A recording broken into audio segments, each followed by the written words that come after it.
আসসালামু আলাইকুম রহমতুল্লাহ। আমার দিনী ভাই ও বোনেরা, আল ফাত্তাহ সেন্টার থেকে আপনাদেরকে স্বাগতম।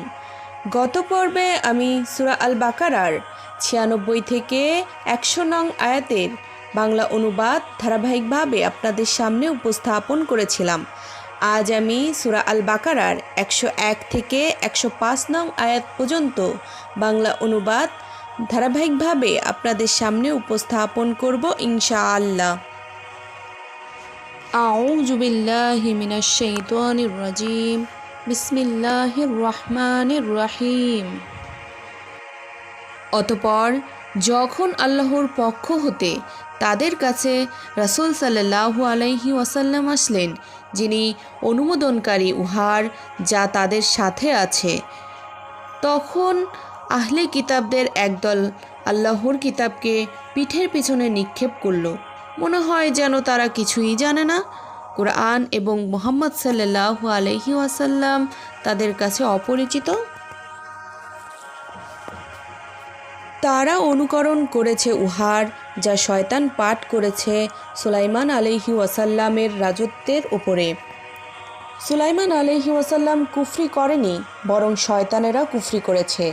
তারা মানুষদেরকে জাদু শিখাতো এবং উহা শিখাতো যা আল্লাহ তাআলা বাবেল শহরে হারুত মারুত নামক দুই ফেরেশতার ওপরে অবতীর্ণ করেছিলেন।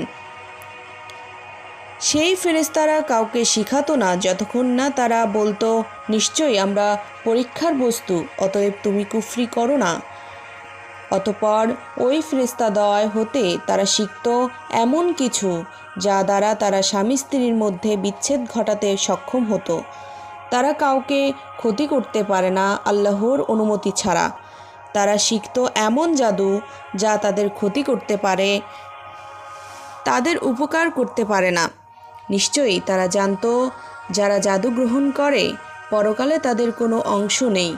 অতি নিকৃষ্ট বস্তুর বিনিময়ে তারা তাদের জীবন বিক্রি করেছিল। হায়, যদি তারা জানত! যদি তারা ঈমান গ্রহণ করত, তাকওয়া অবলম্বন করত, অবশ্যই তারা আল্লাহর নিকট হতে উত্তম বিনিময় লাভ করত। যদি তারা জানত। হে ঈমানদারগণ, তোমরা রায়না বলবে না, তোমরা বলবে উনজুর না, এবং তোমরা শোনো, এবং কাফিরদের জন্য রয়েছে বেদনাদায়ক শাস্তি। আহলে কিতাবদের মধ্যে যারা কাফির এবং মুশরিকরা পছন্দ করে না যে তোমাদের উপরে তোমাদের রবের পক্ষ হতে কোনো কল্যাণ নাজিল হোক, অথচ আল্লাহ তাআলা মনোনীত করেন তার রহমতের জন্য তিনি যাকে ইচ্ছা করেন।